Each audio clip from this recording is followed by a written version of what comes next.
प्रिय विद्यार्थियों, मैं doctor Shivshankar Vyas, assistant professor government law PG college Bikaner. आज हम वापस से LLB third year drafting pleading के पेपर में एक नए टॉपिक की शुरुआत करेंगे। जैसे कि हम पीछे की जो क्लासेस थी उसमें meaning of pleading and objects of pleading के ऊपर हम चर्चा कर चुके हैं। आज से हम जो शुरू कर रहे हैं वो हमारा टॉपिक होगा रूल्स ऑफ प्लीडिंग। अभिवचन के क्या नियम हैं उनकी चर्चा आज से हम शुरू करेंगे, और ये आपके सिलेबस में एक बड़े क्वेश्चन के रूप में भी पूछा जा सकता है, और जिन पॉइंट्सों की हम बात करेंगे उन्हें एक एक पॉइंट के रूप में भी आपको पेपर में पूछा जा सकता है। तो मैं क्लास लेते वक्त आपको बता देता हूँ कि अपना जो टॉपिक तैयार हो रहा है उसके पूछने का तरीका भी पेपर में किस प्रकार से है वो भी हम साथ साथ डिस्कस कर रहे हैं। रूल्स ऑफ प्लीडिंग की हम बात करें तो हम इन्हें मुख्य रूप से दो भागों में बांटा जा सकता है, यानी कि अभिवचन के जो नियम हैं, अभिवचन के नियमों को दो भागों में बांटा जा सकता है। अभिवचन के मूलभूत नियम और अभिवचन के सामान्य नियम। Fundamental rules of pleading and general rules of pleading. अभिवचन के नियम, अभिवचन के नियमों को दो भागों में बांटा जा सकता है। Fundamental rules of pleading, general rules of pleading. आपको पेपर में दोनों क्वेश्चन एक साथ भी पूछे जा सकते हैं और अलग अलग भी पूछे जा सकते हैं। आज की इस क्लास में हम अभिवचन के मूलभूत नियम, फंडामेंटल रूल्स ऑफ प्लीडिंग की चर्चा शुरू करेंगे। और ये जो फंडामेंटल रूल्स ऑफ प्लीडिंग हमारे सामने निकल के आ रहा है जब हम सीपीसी, सिविल प्रक्रिया संहिता के आदेश 6 नियम 2 से ये उत्पन्न होते हैं। यानी कि सीपीसी का जो ऑर्डर 6 और रूल 2 है उसकी जब हम व्याख्या करते हैं, जब हम उसे पढ़ते हैं तो उनका विश्लेषण करने से ये प्लीडिंग के फंडामेंटल रूल्स निकल कर आते हैं। पिछली क्लास में हमने देखा था कि ऑर्डर 6 रूल 1 प्लीडिंग को बताता है और ऑर्डर 6 रूल 2 प्लीडिंग के फंडामेंटल रूल्स की चर्चा कर रहा है। कुल मिलाकर 4 फंडामेंटल रूल्स बताए गए हैं। रूल नंबर 1, तथ्यों का उल्लेख किया जाना चाहिए न कि विधि का। यानी कि जब आप अभिवचनों का निर्माण कर रहे हैं तो अभिवचन के मूलभूत नियम क्या है, अर्थात अभिवचन का निर्माण करते समय आपको किन किन बातों का ध्यान रखना चाहिए। तो आज हम मुख्य 4 बातें, 4 फंडामेंटल रूल्स जो है उसकी चर्चा शुरू करेंगे। पहला नियम कहता है कि तथ्यों का उल्लेख किया जाना चाहिए न कि विधि का। आज की क्लास में हम इस पर डिटेल में चर्चा करेंगे कि यानी कि आप अभिवचन जब कर रहे हैं, दोनों पक्षकार वो क्या करेंगे, फैक्ट्स का ही उल्लेख करेंगे अपने प्लीडिंग में। उसमें प्रयोग की जाने वाली विधि का उल्लेख नहीं होगा। Facts not law. आप केवल और केवल तथ्यों का उल्लेख करेंगे न कि विधि का। रूल नंबर 2, केवल सारभूत तथ्यों का उल्लेख किया जाना चाहिए। पहला रूल हम क्या देख रहे हैं, तथ्यों का उल्लेख किया जाना चाहिए न कि विधि का। दूसरा रूल क्या कह रहा है कि केवल सारभूत यानी कि मटेरियल फैक्ट्स, मुख्य जो फैक्ट्स हैं उन्हीं का उल्लेख किया जाएगा, अन्यों का नहीं। रूल नंबर 3, तथ्यों का उल्लेख होगा न कि साक्ष्य का। Facts not evidence. और चौथा रूल है तथ्यों का संक्षिप्त लेकिन स्पष्ट और निश्चित उल्लेख किया जाना चाहिए। तो 4 फंडामेंटल रूल्स हमारे सामने निकल कर आए हैं प्लीडिंग के। तथ्यों का उल्लेख किया जाना चाहिए न कि विधि का। केवल सारभूत तथ्यों का उल्लेख किया जाना चाहिए। तीसरा, तथ्यों का उल्लेख किया जाना चाहिए न कि साक्ष्य का। Facts not evident. और लास्ट, तथ्यों का संक्षिप्त लेकिन स्पष्ट और निश्चित उल्लेख किया जाना चाहिए। अब हम सबसे पहले पॉइंट की चर्चा करते हैं, तथ्यों का उल्लेख किया जाना चाहिए न कि विधि का। Every pleading must state facts not law. यानी कि जो अभिवचन किया जा रहा है उसमें केवल और केवल तथ्यों का उल्लेख किया जाएगा, विधि का उल्लेख नहीं किया जाएगा। ये पहला रूल कहता है। विधि का उल्लेख क्यों नहीं किया जाएगा, क्योंकि विधि की व्याख्या करने का काम न्यायालय का है। इसलिए हम अभिवचन में केवल तथ्य, यानी कि आपके साथ में जो घटना घटित हुई है वो फैक्ट्स, हमने आप पहले भी चर्चा की थी।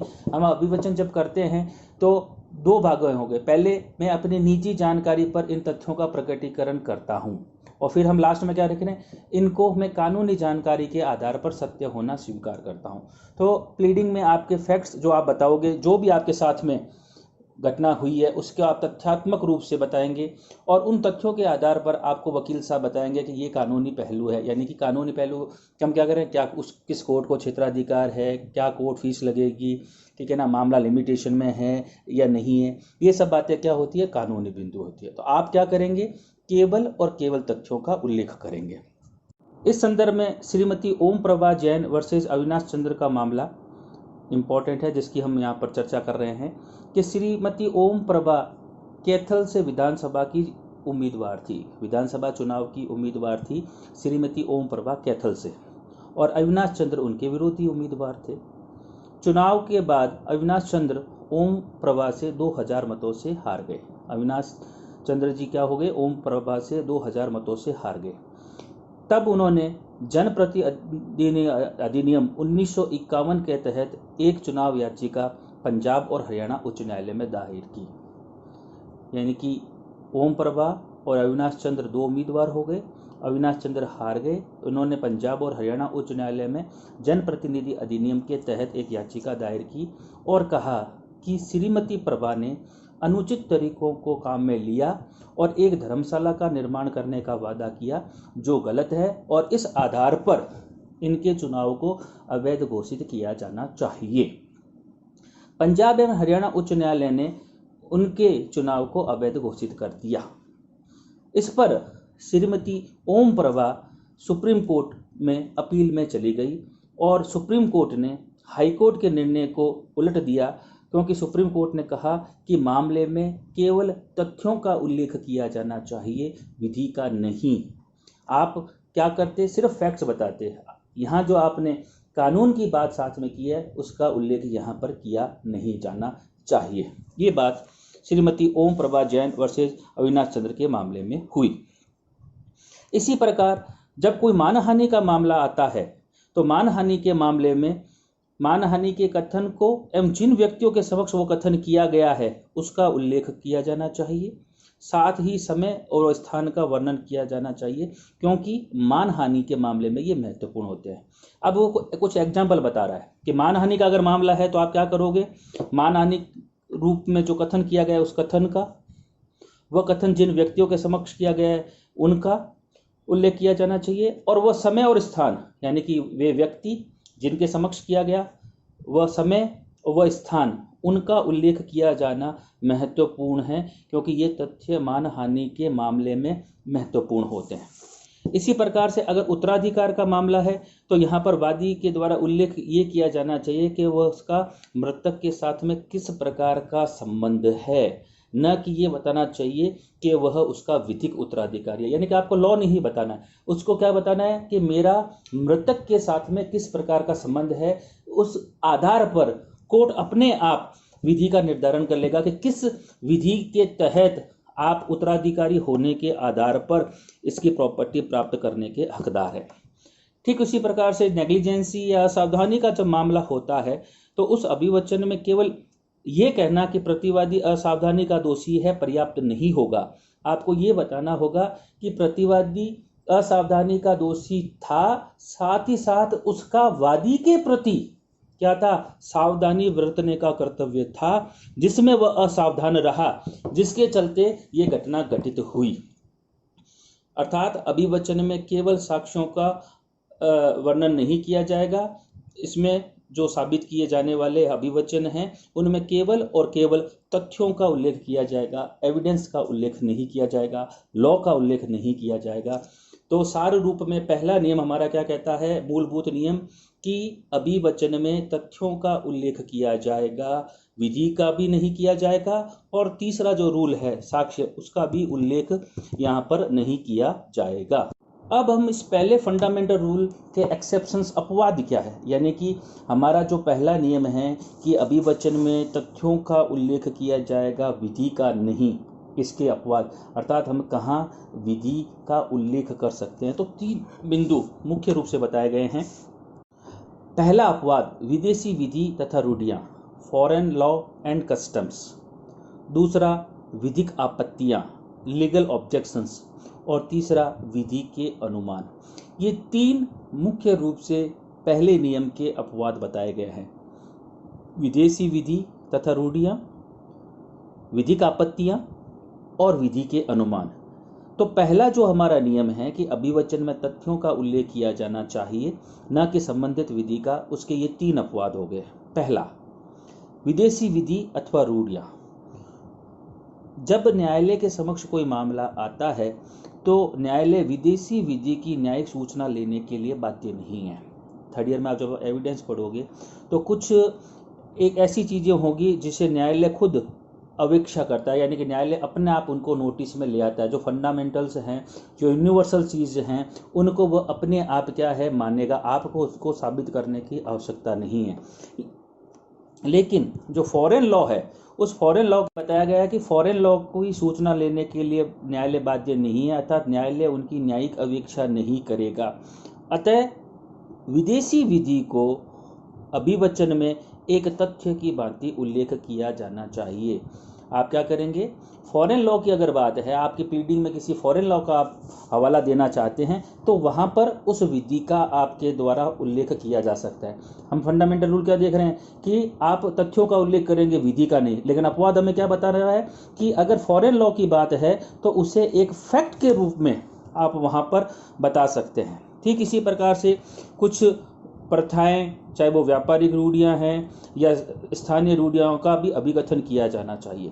लेकिन ऐसी रूढ़ियों का उल्लेख नहीं किया जा सकता जिन्हें न्यायालय बार बार प्रयोग के कारण एक विधि के रूप में स्थापित मान चुका है। उनकी न्यायालय खुद अपेक्षा करेगा, उनको आपको साबित करने की आवश्यकता नहीं है। तो पहला अपवाद आ गया विदेशी विधि और रूढ़ी। दूसरा अपवाद कहता है कि अभिवचन का जो पहला फंडामेंटल रूल है कि विधिक आपत्तियां या दलीलों को अभिवचन में उल्लेख से मना नहीं करता। यानी कि आपका अगर कोई लीगल ऑब्जेक्शन है तो उसका आप वहां पर प्लीडिंग में उल्लेख कर सकते हैं, क्योंकि ऐसी आपत्तियों का उल्लेख किया जाना जो किसी वाद की विधिक प्रासंगिकता, जो उसकी लीगल एंटिटी है, उस पर अगर प्रभाव डालता है तो आपके द्वारा उसका उल्लेख किया जा सकता है। जैसे परिसीमा, लिमिटेशन। आप क्या कर सकते हैं कि साहब यहाँ पर ये नहीं आएगा कि आपने लॉ का उल्लेख कर दिया। आप क्या कर रहे हो कि साहब उपरोक्त वाद जो है वह लिमिटेशन, मर्यादा से बाहर हो चुका है। प्राण न्याय का सिद्धांत, रेस जुडिकेटा, यानी कि ये पूर्व में ही निर्धारित हो चुका है। विबंधन, एस्टोपल का सिद्धांत, जुरिस्डिक्शन, अर्थात जिस मामले को आप कोर्ट में लेकर आए उसको सुनने की अधिकारिता ही नहीं है। इस प्रकार की लॉ की बात आपके द्वारा की जा सकती है, यानी कि विधिक आपत्तियां आपके द्वारा उठाई जा सकती है। और तीसरी चीज, विधि के अनुमान। कभी कभी क्या होता है, अभिवचन को स्पष्ट और सुविधाजनक बनाने की दृष्टि से उनमें विधि के अनुमानों का भी उल्लेख करने की अनुमति दे दी जाती है।